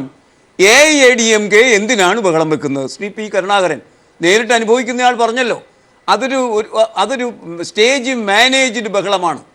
അതാണ് പ്രശ്നം. ഉദാഹരണത്തിന് ഞാൻ കൃത്യമായി പറയാം. പന്നീർശെൽവം അവിടെ മുഖ്യമന്ത്രിയായിരുന്നു. പന്നീർശെൽവത്തോട് നിങ്ങൾ എന്തിനാ ഉപമുഖ്യമന്ത്രിയായി എന്ന് ചോദിച്ചപ്പോൾ അദ്ദേഹം പറഞ്ഞത് എന്താണ്? എന്നോട് മോദിജി അങ്ങനെ പറഞ്ഞു. എങ്ങനെയാണ്, എന്തുകൊണ്ടാണ് ഇടപ്പാടി മുഖ്യമന്ത്രിയായെന്ന് ചോദിച്ചപ്പോൾ ഇടപ്പാടി എന്താണ് പറഞ്ഞത്? മോദിജി എന്നോട് ആവശ്യപ്പെട്ടു. മോദിജി എന്തു പറഞ്ഞാലും അവർ ചെയ്യും. കുട്ടിക്കുരങ്ങനെ കൊണ്ട് ചോറ് വാരിക്കുന്നു, മോദിജി ചോറ് വാരിക്കുകയാണ് ജയസൂര്യ. അതാണ് പ്രശ്നം. അത് അങ്ങേയറ്റം അപലപനീയമായ ഒരു കാര്യമാണ്. ഇഷ്ടമുള്ളത് മാതിരി ഇറക്കി വിടുക, റൗഡികളെ ഇറക്കി വിട്ടതിന് ശേഷം ബഹളം വെച്ചിട്ട് ബഹളം കാരണം ഒന്നും ചെയ്യാൻ കഴിയില്ല എന്ന് പറയുന്നത് ജനാധിപത്യത്തിൻ്റെ കീഴ്വഴക്കങ്ങൾക്കെതിരെ നടത്തുന്ന ഒരു വൃത്തികെട്ട സമീപനമാണ്. അതാണ് പ്രശ്നം. നിങ്ങൾ ബെറ്റ് ചെയ്യുന്നത് ജനാധിപത്യത്തിൻ്റെ മൂല്യങ്ങളെയാണ്. അതുകൊണ്ടാണല്ലോ ഇത് പ്രശ്നമായി ചർച്ച ചെയ്യേണ്ടി വരുന്നത്. ഇല്ലെങ്കിൽ ഭൂരിപക്ഷം നിങ്ങൾക്കുണ്ടല്ലോ. അപ്പം ഭൂരിപക്ഷത്തെ നിങ്ങൾ ഇത് നഷ്ടപ്പെടുമെന്നൊന്നും ഭയപ്പെടുന്നില്ല. അതല്ല പ്രശ്നം. ഞങ്ങളുടെ നേതാവിനെതിരെ ഇത് വന്നുകൂടാ. ഞങ്ങളുടെ നേതാവ് ആ നിലയ്ക്ക് ഒരാളല്ല. അവിശ്വാസ പ്രമേയ അവതരണത്തിന് പോലും അപ്പുറത്താണ്. ആദ്യത്തെ അവിശ്വാസ പ്രമേയമെന്നാണ് ആലോചിക്കണം. അത് വരരുത്. എന്തായാലും തീർന്ന അവസ്ഥയാണ്, കഥ തീർന്ന് നിൽക്കുകയാണ്. എങ്കിൽ പോലും അവിശ്വാസ പ്രമേയം കൊണ്ടല്ല, രാമബാണം കൊണ്ടല്ല ഞാൻ മരിച്ചത് എന്ന് രാവണന് അവകാശപ്പെടേണ്ടി വരുന്നത് മാതിരി എന്തായാലും ഞങ്ങളിങ്ങനെയാണ് ഈ നിലയ്ക്ക് ചിന്തിക്കുന്നത്. പതനങ്ങളെ ആഘാതം കൂട്ടുക അല്ലാതെ. ഞാൻ ചോദിക്കട്ടെ, ശ്രീ പി കരുണാകരൻ പറഞ്ഞല്ലോ ഇന്നും 2 ബില്ലുകൾ പാസ്സായി. 2 ബില്ലുകൾ പാസ്സാക്കിയിട്ടല്ലോ. അതിൽ ഒന്ന് 1976 മുതൽ വിദേശ ഫണ്ട് 2 പ്രസ്ഥാനങ്ങൾ പാർട്ടികൾ കോൺഗ്രസും BJPയും സ്വീകരിച്ചതിനെ കുറിച്ചുള്ള ചോദ്യം ചെയ്തു ദില്ലി ഹൈക്കോടതി. ആ ചോദ്യം ചെയ്യുന്നതിനെ അതിജീവിക്കാൻ ബില്ല് പാസ്സാക്കി എടുക്കുകയായിരുന്നു, റാറ്റിഫൈ ചെയ്തെടുത്തു. അപ്പൊ അത് കഴിയുമല്ലേ? ADMKയുടെ ബഹളം അതിന് തടസ്സമല്ല. ഈ ഒരൊറ്റ പ്രമേയത്തിന് മാത്രമേ തടസ്സമാകുന്നുവെങ്കിൽ തടസ്സമാക്കാനുള്ള സ്റ്റേജ് പ്ലേ തന്നെയാണത് എന്ന് ശ്രീ P. കരുണാകരൻ പറയുമ്പോൾ അതിന് മറുപടി പറയൂ നിങ്ങൾ. ശ്രീ ബാസുരേന്ദ്ര ബാബു, ഒരു കാര്യം കൂടി, അതായത് കഴിച്ചിട്ട് ഇറക്കാനും വയ്യ, മതിച്ചിട്ട് തുപ്പാനും വയ്യ എന്ന ഘട്ടമാണ് ഇപ്പോൾ BJP എത്തിപ്പെട്ടിരിക്കുന്നത്. സുമിത്ര മഹാജനെ ഉപയോഗിച്ച് ചെയ്യുന്നതിന് പരിമിതിയുണ്ട്. ഇനി അവർ ഈ തുടർന്നുള്ള ദിവസങ്ങളിൽ ഇതിനെ എങ്ങനെ അതിജീവിക്കും? അത് ജയസൂര്യൻ പറയുന്നുണ്ടല്ലോ, ഞങ്ങൾ ചർച്ച ചെയ്യുക തന്നെ ചെയ്യും എന്ന് പറയുമ്പോൾ അതിന് അവരുടേതായ ഒരു സമയം കണ്ടെത്തി ശ്രീ P. കരുണാകരൻ പറഞ്ഞല്ലോ, മൊത്തത്തിൽ ചർച്ച ചെയ്യാമായിരുന്നല്ലോ, അല്ലെങ്കിൽ സർവകക്ഷി പാർട്ടികളെ വിളിച്ച് ചർച്ച ചെയ്യാമായിരുന്നല്ലോ. ഇതൊന്നും ചെയ്യുന്നില്ല. അവർ ആ നിലയ്ക്ക് എന്തോ ആലോചിക്കുകയോ ഒരു മറിപ്പ് പണി കണ്ടെത്തുകയോ ഒരു കാര്യം ഉറപ്പിച്ചോ മോദി ഇരിക്കുന്നിടത്തോളം കാലം സത്യസന്ധമായ ഒരു പ്രവർത്തന രീതിയും BJP-യിൽ നിന്ന് പ്രതീക്ഷിക്കണ്ട. അതാണ് പ്രശ്നം. അതാണ് കാതലും അടിവരയിടുന്നതുമായ വിമർശനം. ശ്രീ BRM ഷഫീർ.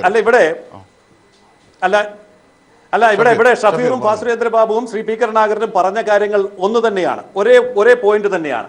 അങ്ങനെയെങ്കിൽ ഈ സഭ നടത്താതിരിക്കണമെന്ന് BJP-ക്ക് ആത്മാർത്ഥമായി അതിന് TRS-ഉം ADMK ഒന്നും വേണ്ടല്ലോ.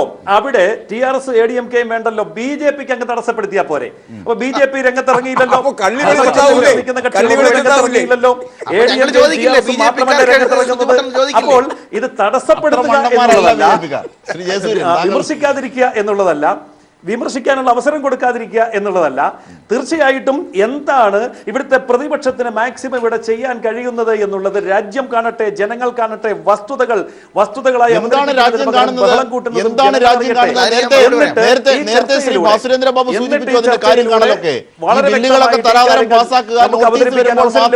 എനിക്ക് സുഖമില്ല, പനിയാണെന്ന് പറയുക പരീക്ഷ എടുക്കുമ്പോൾ എന്ന് പറയാറുള്ള ചില കുട്ടികളെ പോലെയാണ് സ്പീക്കർ മഹാജന്റെ ചെയ്യുന്നത്. അത് കൂടുതൽ അപഹാസ്യരാവുകയാണ് ജനങ്ങളുടെ മുമ്പിൽ. അതാണ് ശ്രീ ജയസൂര്യ മനസ്സിലാക്കുന്നത്. ഷഫീർ, അതിനകത്ത് നിങ്ങൾ മനസ്സിലാക്കേണ്ടത് 2009 ജയസൂര്യ കേൾക്കൂ, 2009 അന്ന് ബഹുമാനപ്പെട്ട ശ്രീ സോമനാഥ് ചാറ്റർജിയാണ് ചെയറിൽ. അന്നത്തെ അവിശ്വാസ പ്രമേയത്തിന്റെ ചർച്ച നടക്കുന്ന സമയത്ത് നിങ്ങളുടെ പരിണിതപ്രജ്ഞനായി ഇപ്പോൾ നരേന്ദ്രമോദി നടന്നു പോകുമ്പോൾ തൊഴുതുകൊണ്ട് നിന്നാൽ പോലും തിരിഞ്ഞു നോക്കാത്ത നിങ്ങളുടെ നേതാവുണ്ടല്ലോ, ബഹുമാനായ ശ്രീ അദ്വാനി. സത്യം പറഞ്ഞാൽ അത് കാണുന്നവർ ദയനീയമാണ്. എന്നാലും ശരി, ലാൽകൃഷ്ണ അദ്വാനിയും അദ്ദേഹത്തിനുമായി ബന്ധപ്പെട്ടവരും ശ്രീ രവിശങ്കർ പ്രസാദ് ഉൾപ്പെടെയുള്ളവർ 2 ചാക്ക് പണവുമായിട്ടവിടെ വന്നു. 2 ചാക്ക് പണവുമായിട്ട് വന്നിട്ട് ബാബുലാൽ മറാണ്ടിയുടെ നേതൃത്വത്തിലുള്ള ജാർഖണ്ഡിലെ ചില MP-മാരെയും അതുപോലെ BJP-യിലെ ചില ആദിവാസി MP-മാർക്കും കോടികൾ കൈക്കൂലി കൊടുത്തിട്ട് മറിക്കാൻ ശ്രമിച്ചു എന്ന് പറഞ്ഞിട്ട് പണം ഡിസ്പ്ലേ ചെയ്തു. 3 കോടി പണം എടുത്തു വെച്ചു, ചർച്ച ചെയ്തു, വലിയ പ്രശ്നമുണ്ടായി. എങ്ങനെയാണ് ടാക്കിൾ ചെയ്തത് എന്നറിയോ? അവരാദ്യം വിളിച്ചിട്ട് പറഞ്ഞു, നിങ്ങൾക്ക് പരാതി ഉണ്ടോ? സ്പീക്കർ പറഞ്ഞു, സോമനാഥ് ചാറ്റർജി എഴുതി തരൂ. സ്പീക്കർക്ക് പരാതി എഴുതി കൊടുത്തപ്പോൾ അന്ന് അന്വേഷണം പ്രഖ്യാപിച്ചിട്ട് സമിതിയെ വെച്ചു. എന്നിട്ട് എന്ത് ചെയ്തു? ആരോപണ വിധേയരായവരോട് വിശദീകരണം ചോദിച്ചു. എന്നിട്ട് ആരോപണ വിധേയരായവരെയും ആരോപണത്തിന് ഉന്നയിച്ചവരെയും അടുത്ത് വിളിച്ചിരുത്തിയിട്ട് പറഞ്ഞു, ഫ്ലോറിൽ അവിശ്വാസ പ്രമേയത്തിന്റെ ചർച്ച നടത്തിയേ പറ്റൂ. അത് നിങ്ങൾ ഇത് കാണിക്കണം, തടസ്സപ്പെടുത്താൻ കഴിയില്ല. ചർച്ച തുടരും, നിങ്ങളുടെ പ്രശ്നം സെപ്പറേറ്റ് ആയിട്ട് കാണും എന്ന് പറഞ്ഞുകൊണ്ട് ചർച്ച തുടർന്ന സോമനാഥ് ചാറ്റർജിയുടെ ഇന്ത്യൻ പാർലമെന്റാണ് നിങ്ങൾ ഇപ്പോൾ പരിലിസ്മതപ്പെടുത്തുന്നത്. 2013 ഇതേ TDP-യും TRS-ഉം തമ്മിൽ വലിയ ബഹളം. അന്ന് ആന്ധ്രയിലെ MP-മാർ, കോൺഗ്രസിന്റെ ആളുകൾ ഉൾപ്പെടെ ഇന്ത്യൻ നാഷണൽ കോൺഗ്രസിന്റെ ഭരണത്തിനെതിരായി, അതാണ് ഞാൻ പറയുന്നത്, പ്രത്യേകിച്ച് പറയുന്നു, അവിടുത്തെ മുഴുവൻ ആന്ധ്രയിലെ MP-മാരും കൂടി പെപ്പർ സ്പ്രേ അടിച്ചുകൊണ്ട് അങ്ങോട്ടും ഇങ്ങോട്ടും കലുഷിതമായിട്ട് അടിച്ചു. അന്നത്തെ സ്പീക്കർ എന്താ ചെയ്തത്? പെപ്പർ സ്പ്രേ അടിച്ചു തകർത്തു. അവിടെ മുഴുവൻ പ്രശ്നമായി. പാർലമെന്റിലെ മെമ്പർമാർ ഇറങ്ങി ഓടുന്ന ഘട്ടം വന്നു. ചർച്ച നിർത്തിവെച്ചോ? ഇല്ലല്ലോ. ആ സമയത്ത് നിർത്തിവെച്ചതിന് ശേഷം TDP-കാരോടും TRS-കാരോടും വരാൻ പറഞ്ഞു. ആന്ധ്രയിലെ MP-മാരെ പ്രത്യേകം വിളിച്ചിട്ട് പറഞ്ഞു, ചർച്ചയിൽ പങ്കെടുക്കണം, ചർച്ച തുടരും. നിങ്ങളുടെ പ്രത്യേക സംസ്ഥാനം എന്ന് പറയുന്ന പദവിയെ സംബന്ധിച്ച് ഞാൻ സെക്ഷൻ പ്രത്യേകമായിട്ട് അനുവദിക്കും. അതല്ല എങ്കിൽ അവരെ ഞാൻ ഇന്ന ചട്ടങ്ങൾ പ്രകാരം സസ്പെൻഡ് ചെയ്തിരിക്കുന്നു എന്ന് പറഞ്ഞവരെ സസ്പെൻഡ് ചെയ്ത് മാറ്റി വാച്ചാൻ വേണ്ടവരെ പുറത്താക്കി. ലോക്സഭയുടെ അന്നത്തെ നേതാവ് കൂടിയായ ശ്രീ കരുണാകരൻ സാറിന് അതറിയാം. എന്ന് പറഞ്ഞാൽ ഈ 16 MP-മാരെ കൈകാര്യം ചെയ്യാൻ 543 അംഗ പാർലമെന്റിലെ സുമിത്ര മഹാജന് കഴിയില്ല എന്ന് ഞങ്ങൾ വിചാരിക്കുന്നില്ല. ഇതിനേക്കാൾ വലിയ പ്രക്ഷുബ്ധമായ അന്തരീക്ഷത്തിൽ പാർലമെന്റ് നടത്തിയിട്ടുണ്ട്. അപ്പൊ ഇവിടുത്തെ പ്രശ്നം എത്രയേ ഉള്ളൂ, നിങ്ങളുടെ നേതാവ് കൂടിയായിരുന്നുള്ള യശ്വന്ത് സിൻഹ പറഞ്ഞതാണ് കാര്യം. എന്താണെന്നറിയോ, നരേന്ദ്രമോദി വന്നതിന് ശേഷം BJP-ക്കകത്തും പാർലമെന്റിനകത്തും ചർച്ചകളില്ല, സംവാദങ്ങളില്ല, ചോദ്യങ്ങളില്ല, ഉത്തരങ്ങളില്ല. എല്ലായിടത്തും ഭയവും. ശ്രീ പി കരുണാകരൻ, രാജ്യം മുഴുവൻ കർഷകർ അനുഭവിക്കുന്ന ദുരിതങ്ങളെ ക്രോഡീകരിച്ച് ഭരണകൂടങ്ങളെ വിറപ്പിക്കാനായ ഒരു സംഘടനാശേഷി മികവ് കാട്ടിയ ഒരു പ്രസ്ഥാനത്തിന്റെ ഭാഗം കൂടിയാണ് താങ്കൾ. അങ്ങനെയെങ്കിൽ ഇത്തരം ചർച്ചാരഹിതമായ രീതിയിൽ ഫിറോസ് ഗാന്ധിയും നെഹ്റുവും ഒക്കെ ഒരേ ടേബിളിലിരുന്ന് തീന്മേശയിലിരുന്ന് ഭക്ഷണം കഴിച്ച ശേഷം പാർലമെന്റിൽ വന്ന് പരസ്പരം ജനാധിപത്യ മാർഗത്തിൽ പോരടിച്ചിട്ടുണ്ട്. ഇന്ത്യക്ക് അത്തരം ചരിത്രപരമായ പല മഹിമകളുമുണ്ട്, എല്ലാ വിഭാഗത്തിനും എല്ലാ കക്ഷികൾക്കും. അങ്ങനെയെങ്കിൽ ഈ ചർച്ചകളെ തടസ്സപ്പെടുത്തിക്കൊണ്ട് ഇങ്ങനെ നീങ്ങുന്ന നീക്കത്തെ ഏത് രീതിയിൽ പ്രതിരോധിക്കാനാകും പ്രതിപക്ഷവും ഇടതുപക്ഷവും മുമ്പോട്ട് വരിക? തീർച്ചയായിട്ടും വളരെ ശ്രദ്ധേയമായിട്ടുള്ളൊരു വിഷയമാണ് ഇത്. പ്രതിപക്ഷ പാർട്ടികളാകെ തന്നെ ഈ വിഷയത്തിൽ എന്ത് ചെയ്യണമെന്നതിനെ സംബന്ധിച്ച് ആലോചിച്ചുകൊണ്ടിരിക്കുകയാണ്. ഈ അവിശ്വാസ പ്രമേയത്തോടൊപ്പം പ്രതിപക്ഷ പാർട്ടികൾ തന്നെ അവിശ്വാസ പ്രമേയം കൊടുക്കേണ്ടതിനെ കുറിച്ചടക്കം ഇതിപ്പോൾ ചർച്ച നടന്നുകൊണ്ടിരിക്കുകയാണ്. ഇപ്പോൾ അവിശ്വാസ പ്രമേയം കൊടുക്കണോ വേണ്ടേ എന്നുള്ളത് വേറൊരു കാര്യം. പക്ഷെ അതിനേക്കാൾ ഉപരിയായിട്ട് ഇവിടെ സൂചിപ്പിച്ചതുപോലെ നമ്മുടെ രാജ്യത്തിലെ പാർലമെൻറ്റിൻ്റെ ചരിത്രത്തിൽ ഒരിക്കലും കാണാത്ത നിലയിലേക്കാണ് ഓരോ സംഭവങ്ങളും നീങ്ങിക്കൊണ്ടിരിക്കുന്നത്. അപ്പോൾ അതിനെതിരെ വളരെ ശക്തമായിട്ടുള്ള എതിർപ്പുകൾ പുറത്തു വന്നിട്ടുണ്ട്, അകത്ത് വന്നിട്ടുണ്ട്, ഇപ്പോൾ ഗവൺമെൻറ്റിൻ്റെ അകത്തു കൂടി വന്നിട്ടുണ്ട്. അതാണ് ഗവൺമെൻറ്റിനെ അനുകൂലിക്കുന്ന 2-3 പാർട്ടികൾ ഇപ്പോൾ വ്യത്യസ്ത രീതിയിലുള്ള സമീപനങ്ങളും കാര്യങ്ങളും സ്വീകരിച്ചത്. അതുകൊണ്ട് ഒരു തരത്തിലും ADMK TRS ഇവർ വന്നതുകൊണ്ടാണ് ഈ ചർച്ച ഒഴിവാക്കിയത് എന്നുള്ള ജയസൂര്യയുടെ വാദത്തോട് യോജിപ്പില്ല. ഇത് ഗവൺമെൻറ് എടുത്ത ഒരു നാടകത്തിൻ്റെ ഭാഗമായിട്ട് തന്നെയാണ് ചർച്ച ഒഴിവാക്കുക എന്നുള്ളതിൻ്റെ. അതിനെ പ്രതിപക്ഷമാകെ തന്നെ യോജിച്ച് ഏത് രീതിയിൽ നേരിടണം എന്നുള്ളത് വളരെ ഗൗരവമായിട്ട് തന്നെ ഞങ്ങൾ ആലോചിച്ചുകൊണ്ടിരിക്കുകയാണ്. ഇവിടെ തീർച്ചയായും ശ്രീ ജയസൂര്യൻ ഇത് കൊള്ളുന്ന കാര്യമാണ്. കാരണം ഇന്ത്യൻ ജനാധിപത്യത്തെ കുറിച്ച് അത്രയേറെ വിശ്വാസവും ത്യാഗവും എടുത്ത ഒരു ജനത ചരിത്രത്തിലുണ്ട്, ഇപ്പോഴുമുണ്ട്.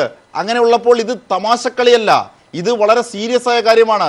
അതായത് ജനാധിപത്യത്തിന്റെ ഏറ്റവും സർഗാത്മകമായ ആ ഇടം പോലും ചർച്ചകൾക്ക് വിരുദ്ധമായ രീതിയിൽ നീങ്ങുന്ന BJP എന്നുള്ളത് അത് പൊള്ളുന്ന കാര്യമാണ്.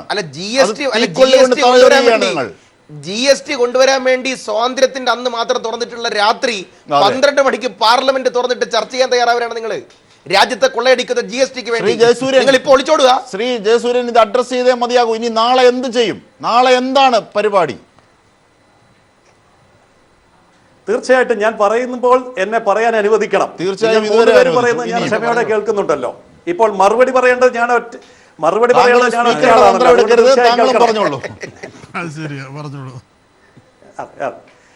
അതായത് ഇപ്പോൾ പാർലമെന്റിൽ നിലനിൽക്കുന്ന ഈ സാഹചര്യം യഥാർത്ഥത്തിൽ പ്രതിപക്ഷം സ്വയം അപഹാസ്യമാകുന്ന ഒരു അന്തരീക്ഷമാണ് സൃഷ്ടിച്ചിരിക്കുന്നത്.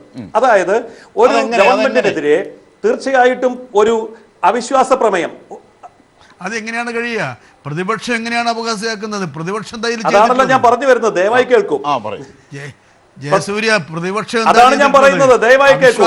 പ്രമേയം വന്നാൽ അത് തന്നെയാണ് ഞാൻ പറയുന്നത്, അത് കേൾക്കണം. അതായത് ഈ പ്രതിപക്ഷം കൊണ്ടുവന്നിരിക്കുന്ന ആ ഒരു അവിശ്വാസ പ്രമേയത്തെ അത് ചർച്ച ചെയ്യാനുള്ള ഒരു ശാന്തമായ അന്തരീക്ഷം പ്രതിപക്ഷം ഒരുക്കുന്നില്ല എങ്കിൽ അവിടെ പ്രാദേശിക വികാരങ്ങൾ ഉയർത്തിപ്പിടിച്ചുകൊണ്ട് ആ പ്രാദേശിക വികാരങ്ങളുടെ പേരിൽ ഓരോ സംസ്ഥാനത്തും വിഭാഗീയത വളർത്തിക്കൊണ്ടുകൊണ്ട് രാജ്യവിരുദ്ധമായ രീതിയിൽ ചിന്തിക്കുന്ന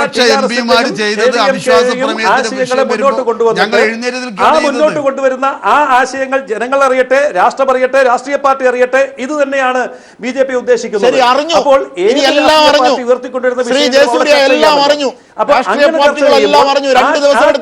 ഇനി എന്ത് ചെയ്യുമെന്ന് പറയൂ. നാളെ കൊണ്ടൊന്നുമായില്ലോ, ചർച്ചയിലേക്ക് കടന്നല്ലോ. അപ്പൊ ചർച്ചയിലേക്ക് കടക്കാനുള്ള അവസരം ഉണ്ടാകും. ആ ചർച്ചയ്ക്കുള്ള അന്തരീക്ഷം ഉണ്ടാകുമ്പോൾ ഇവിടെ ഈ നോട്ടീസ് കൊടുത്തവരും അതിനെ പിന്തുണയ്ക്കുന്നവരും എന്ത് നയമാണ് സ്വീകരിക്കുന്നത് നമുക്ക് വളരെ വ്യക്തമായിട്ട് കാണാൻ പറ്റും. അതിനുള്ള അന്തരീക്ഷം ഉണ്ടാകും. പക്ഷെ അതിനു മുമ്പ് ഒറ്റക്കെട്ടായി നിന്നുകൊണ്ട് ശാന്തമായി നിന്നുകൊണ്ട് ഈ ഉത്തരവാദിത്വപൂർവ്വം ഈ കാര്യം പാർലമെന്റിൽ ഉന്നയിക്കാൻ പ്രതിപക്ഷ പാർട്ടികൾ തയ്യാറാണോ എന്നുള്ള വസ്തുതയാണ് ജനങ്ങൾക്ക് മുമ്പാകെ ഇപ്പൊ ഞങ്ങൾ വെളിവാക്കിക്കൊണ്ടിരിക്കുന്നത്. പാർലമെന്റിൽ നടക്കുന്ന കാര്യങ്ങൾ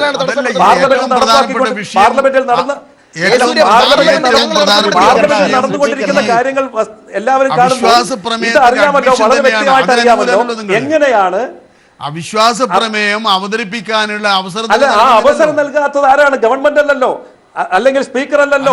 അപ്പൊ ഗവൺമെന്റും സ്പീക്കറും ഇത് തയ്യാറാകുമ്പോൾ അതിന് ശാന്തമായ അന്തരീക്ഷം ഒരുക്കാൻ കഴിയാതെ, ചർച്ചയിലേക്ക് കടക്കാതെ ബഹളത്തിന് പിന്തുണ കൊടുക്കുന്ന ഈ ഒരു പ്രതിപക്ഷ നയം അത് ജനങ്ങളും രാഷ്ട്രങ്ങളും തിരിച്ചറിയും, രാഷ്ട്രീയക്കാരും തിരിച്ചറിയും. അത് തിരിച്ചറിയാനുള്ള അന്തരീക്ഷം ഇപ്പോൾ ഉണ്ടായി കഴിക്കുന്നു. ഇനി ചർച്ചയിലേക്ക് വരും. അതായത് വളരെ പരിഹാസ്യമായിട്ടോ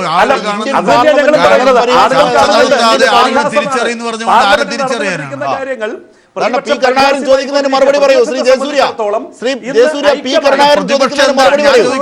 ജയസൂര്യ, പ്രതിപക്ഷം എന്ത് കുറ്റാണ് ചെയ്തിട്ടുള്ളത്? പ്രതിപക്ഷം എന്ത് കുറ്റാണ് ഇതിൽ ചെയ്തിട്ടുള്ളത്? അപ്പോൾ പാർലമെന്റിൽ കിട്ടിയിരിക്കുന്ന ഈ ഒരു അവസരമെങ്കിലും പ്രതിപക്ഷം ഐക്യത്തോടു കൂടി നിൽക്കുമോ?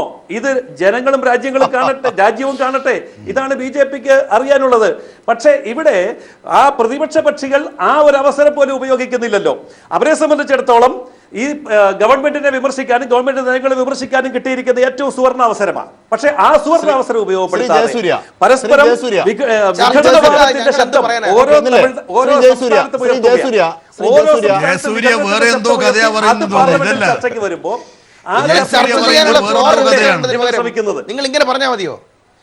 ഞങ്ങൾക്ക് ചർച്ച ചെയ്യണം, ഞങ്ങൾക്ക് പാർലമെന്റ് കൂടണം, നിങ്ങൾ ചർച്ച ചെയ്യാൻ തയ്യാറുണ്ടോ? പാർലമെന്റ് കൂടിയിട്ടുണ്ട്, അവിടെ സുമിത്രാ മഹാജൻ ഉണ്ട്, സ്പീക്കർ ഉണ്ടല്ലോ.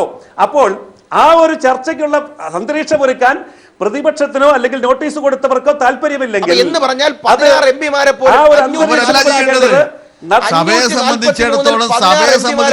നിയന്ത്രിക്കേണ്ടത് ആ പോയിന്റ് ഞാൻ പറയാം. സ്പീക്കറുടെ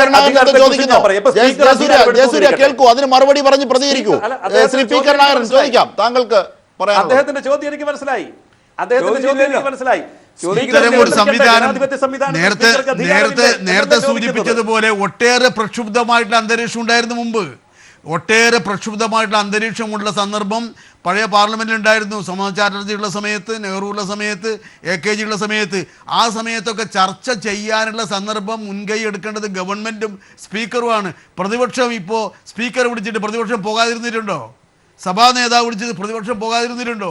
നിങ്ങൾ എന്താ ചെയ്തത്? ഞാൻ പറയാം, ഞങ്ങളിപ്പോ ഞങ്ങൾ വെളിയിൽ പോലും പോയിട്ടില്ലല്ലോ. പ്രതിപക്ഷത്തെ അതാണ് ശ്രീ ബാബു, അതായത് ശ്രീ ജയസൂര്യൻ താങ്കളിലേക്ക് ശ്രീ ബാബു, അതായത് പാർലമെന്റിന്റെ മതിലുകളെ കിടുകിട വിറപ്പിക്കുന്ന വിമർശനങ്ങൾ ഉന്നയിക്കുന്ന AKG ഉണ്ടായിരുന്നു. ആ AKGക്ക് പ്രതിപക്ഷ നേതാവെന്ന സ്ഥാനം കൊടുത്ത് ഇരുത്തിയിട്ടുണ്ട് നെഹ്റു. തന്നെ വിമർശിക്കും, അതും കടുകട്ടി വിമർശനം, പാർലമെന്റിന്റെ മതിലുകൾ കിടുങ്ങുന്ന രീതിയിലുള്ള വിമർശനം ഉന്നയിക്കുന്ന മഹാനായ AKG പോലും അവിടെ ആ വിമർശനങ്ങളെ പോലും അവർ അഡ്രസ് ചെയ്തിട്ടുണ്ട്. ഇതിന്റെ പൂർവികർ, നമ്മുടെ രാജ്യത്തിലെ മുൻ കടന്നുപോയവർ. ജയസൂര്യൻ പറയുന്നതിന് ഏതെങ്കിലും അതിനാകെ ഒരൊറ്റ വാദമുഖ്യ അദ്ദേഹം പറയുന്ന ഏക വാദം ഇത് അവതരിപ്പിച്ചത് പ്രതിപക്ഷം. കോൺഫിഡൻസ് അവിശ്വാസ പ്രമേയം അവതരിപ്പിച്ചത് പ്രതിപക്ഷം. പക്ഷേ പ്രതിപക്ഷം അതിനെ അവതരിപ്പിച്ച പ്രതിപക്ഷം തന്നെ അതിന്റെ ചർച്ചയ്ക്കുള്ള അന്തരീക്ഷം ഒരുക്കുന്നില്ല എന്ന് പറഞ്ഞാൽ ശരിക്കും അവിശ്വാസ പ്രമേയം കൊടുത്തിരിക്കുന്നത് TDP ആണ്.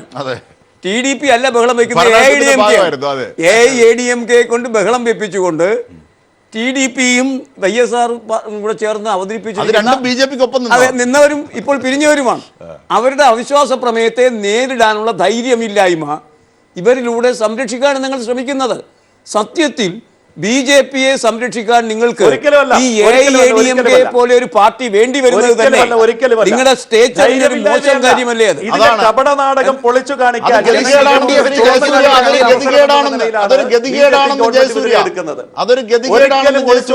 ഒരിക്കലും ഭീരുത്വമല്ല, പ്രതിപക്ഷത്തിന്റെ ഗതികേടിനെ തുറന്നു കാണിക്കാൻ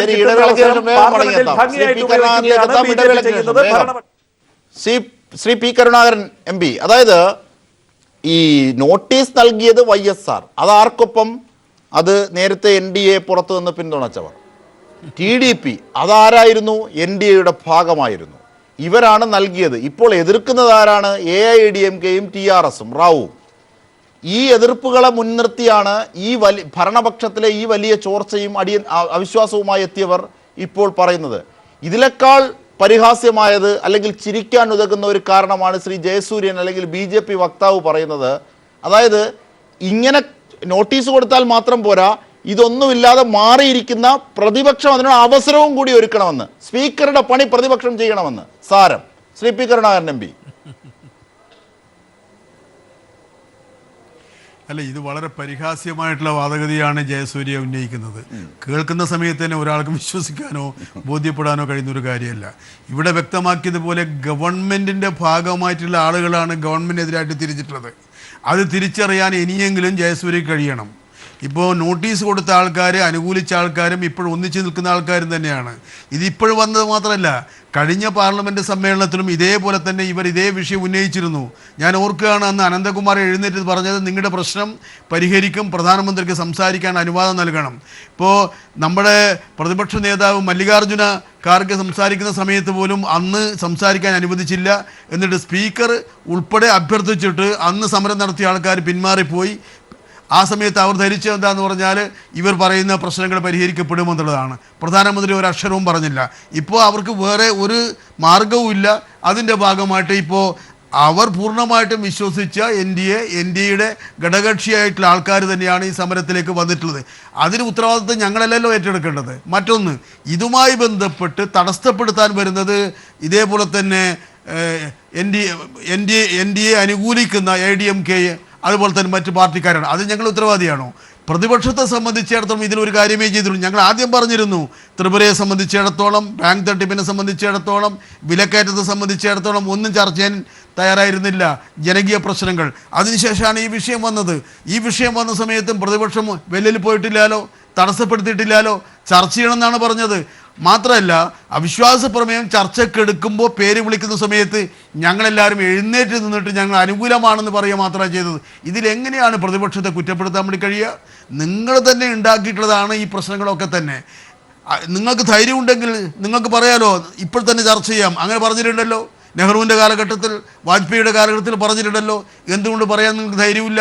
രാഷ്ട്രീയ രംഗത്ത് നിങ്ങളെ സംബന്ധിച്ചിടത്തോളം നേരത്തെ എൻ്റെ സുഹൃത്തുക്കൾ സൂചിപ്പിച്ചതുപോലെ ഡീമോണിറ്റൈസേഷൻ ആയാലും, GST ആയാലും, അതുപോലെ തന്നെ ബാങ്കിങ് മേഖലയിൽ വരുന്ന തകർച്ചയായാലും, മഹാരാഷ്ട്രയിലെ കാർഷിക രംഗത്തെ വലിയ സമരങ്ങളായാലും, ഇതൊക്കെ നമ്മുടെ സഭാതലത്തിൽ ഉയർന്നു വരുന്ന സമയത്ത് അതിനെ നേരിടാൻ കഴിയില്ല എന്നുള്ള ഏറ്റവും വലിയ പ്രശ്നം തന്നെയാണ് നിങ്ങൾ ഇന്ന് നേരിട്ടുകൊണ്ടിരിക്കുന്നത്. അതല്ലാതെ അതിന് പ്രതിപക്ഷത്തെ പഴിച്ചിട്ട് കാര്യമില്ല. പ്രതിപക്ഷം എന്തായാലും ചെയ്യുക. ഇപ്പോൾ സ്പീക്കർ വിളിച്ചിട്ട് ഞങ്ങൾ പോകാതിരുന്നിട്ടുണ്ടോ? അതുപോലെ തന്നെ പ്രധാനമന്ത്രി വിളിച്ചിട്ട് പോകാതിരുന്നിട്ടുണ്ടോ? സഭാ നേതാവ് വിളിച്ചിട്ട് പോകാതിരുന്നിട്ടുണ്ടോ? ഒന്നുമില്ലല്ലോ. ഞങ്ങൾ പറഞ്ഞത് ഇത് പരിഹരിക്കണം, ചർച്ച ചെയ്യണം എന്നുള്ളത് തന്നെയാണ്. അതുകൊണ്ട് ചർച്ച ഒഴിവാക്കുക എന്നുള്ളതിൻ്റെ ഭാഗമായിട്ടാണ് നിങ്ങൾ ADMKയും TRSനെയും ഇന്ന് യഥാർത്ഥത്തിൽ വെല്ലിലേക്ക് തള്ളിവിട്ടത്. അങ്ങനെ തട്ടുകമാകുന്നത് ശരിയാണോ? സ്പീക്കർ എന്ന സ്ഥാപനം അങ്ങനെ തട്ടുകമാകുന്നത് ശരിയാണോ? ഞാൻ വ്യക്തമായി മറുപടി പറയാം. അതായത് സ്പീക്കർ ചട്ടുകമാവുകയല്ല ഇവിടെ ചെയ്തിരിക്കുന്നത്. സ്പീക്കറെ സംബന്ധിച്ചിടത്തോളം ഈ ഒരു ചർച്ചയ്ക്കുള്ള അന്തരീക്ഷമുണ്ടാകുമോ എന്ന് ആദ്യം നോക്കും. അതല്ല എങ്കിൽ സ്പീക്കർക്ക് കക്ഷികളെ വിളിച്ചു ചേർത്തിട്ട് ചർച്ച നടത്തിയിട്ട് അതിനുള്ള അന്തരീക്ഷം ഉണ്ടാക്കാം. അതല്ല എങ്കിൽ സ്പീക്കർക്ക് ചെയ്യാവുന്നത് ബഹളമുണ്ടാക്കുന്ന കക്ഷികളോ അല്ലെങ്കിൽ അംഗങ്ങളെയോ പുറത്താക്കാൻ കർശന നടപടികൾ എടുക്കാം. എന്നാൽ കർശന നടപടികളും പുറത്താക്കലും ഉണ്ടായാൽ ജനാധിപത്യത്തെ ചവിട്ടിമെതിച്ചുവെന്നും ആശയങ്ങൾ അനുവദിച്ചില്ല എന്നും സംസാരിക്കാൻ അനുവദിച്ചില്ല, ഏകാധിപത്യമാണ് അടിച്ചൊതുക്കുന്നു എന്നുള്ള ആക്ഷേപം കർശനമായ നടപടിയെടുക്കാം. അപ്പോൾ പറയുന്നത് ജനാധിപത്യത്തെ സംരക്ഷിക്കുക എന്നുള്ള ലക്ഷ്യത്തോടെയാണ് ചർച്ച അനുവദിക്കാത്തത്. അതായത് സ്പീക്കർ കർശനമായ നടപടി എടുക്കാത്തത് ജനാധിപത്യത്തെ ചവിട്ടിമെതിച്ചു എന്ന് പറയാതിരിക്കാൻ വേണ്ടിയാണ്. ഇത് ജനാധിപത്യത്തെ ചവിട്ടിമെതിക്കലല്ല. അവസരമുണ്ട്, സഭയുടെ ഈ അവകാശം കളയുന്നത് ജനാധിപത്യത്തെ തകർത്തു കഴിഞ്ഞു, ശബ്ദം നിരോധിച്ചു എന്നൊന്നും പറയാതിരിക്കാൻ വേണ്ടിയാണ് ഈ ഒരു നിലപാട്. 543-ൽ 109 പേര് എഴുന്നേറ്റ് നിന്നിട്ട് ഞങ്ങൾക്ക് ചർച്ച ചെയ്യണം, ഞങ്ങൾക്ക് വിഷയങ്ങൾ ചർച്ച ചെയ്യണമെന്ന് പറയുമ്പോൾ അതല്ല പ്രശ്നം. 16 പേര് എഴുന്നേറ്റ് നിന്ന് പ്ലക്കാർഡ് പിടിക്കുമ്പോൾ അതാണ് പ്രശ്നം എന്ന് കാണുന്നത്. ഈ ജനാധിപത്യത്തിന്റെ സങ്കല്പം ഉണ്ടല്ലോ നിങ്ങളത്. ചോദ്യങ്ങൾ ഉയരുക. ശ്രീ പി കരുണാകരൻ, നമുക്ക് ചർച്ച അവസാനിപ്പിക്കുമ്പോൾ ഒരു 10 സെക്കൻഡ് കൊണ്ട് ശ്രീ പി കരുണാകരൻ ഇതിന് മറുപടി നൽകണം. അതായത് ജനാധിപത്യത്തെ ചവിട്ടിമെതിക്കാതിരിക്കാനുള്ള ഉത്സുകതയാണ് അത്രേ ഇത്. ശ്രീ ജയസൂര്യൻ പറയുന്നു. ഒരു മറുപടി നൽകിയ ശേഷം 10 സെക്കൻഡ് പ്ലീസ്. കരുണാകരൻ സാറാ, അല്ല അങ്ങനെയാണെങ്കിൽ നേരത്തെ ഇതേപോലെ തന്നെ നേരത്തെ ഇതേപോലെ തന്നെ പാർലമെന്റിൽ ചില സമരങ്ങൾ ഉണ്ടാകുന്ന സമയത്ത് 13ഓളം കോൺഗ്രസ് എംപിമാരെ സസ്പെൻഡ് ചെയ്തിട്ടുണ്ടല്ലോ. ഒറ്റ കാരണമാണ് പ്ലേക്കാർഡ് ഉയർത്തിപ്പിടിച്ചു വന്നതിന്റെ പേരിൽ. പ്ലേക്കാർഡ് ഉയർത്തിപ്പിടിച്ചു വന്നതിന്റെ പേരിൽ നമ്മൾ മുല്ലപ്പള്ളി രാമചന്ദ്രൻ, MK രാഘവൻ ഉൾപ്പെടെയുള്ള ആൾക്കാരാ. അന്നൊന്നും ഈ ജനാധിപത്യത്തിന് വിശ്വാസം സ്പീക്കർ എന്തോ വലിയ രീതിയിലുള്ള ജനാധിപത്യ സംരക്ഷണമെന്ന്. തീർച്ചയായും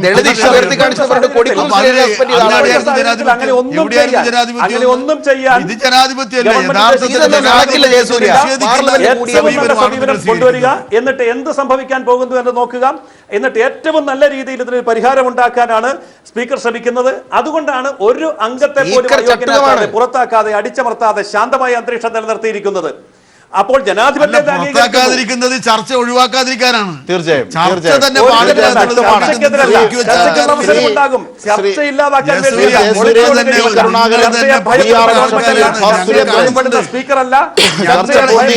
കാണുന്നുണ്ട് തമ്പിദുരയും.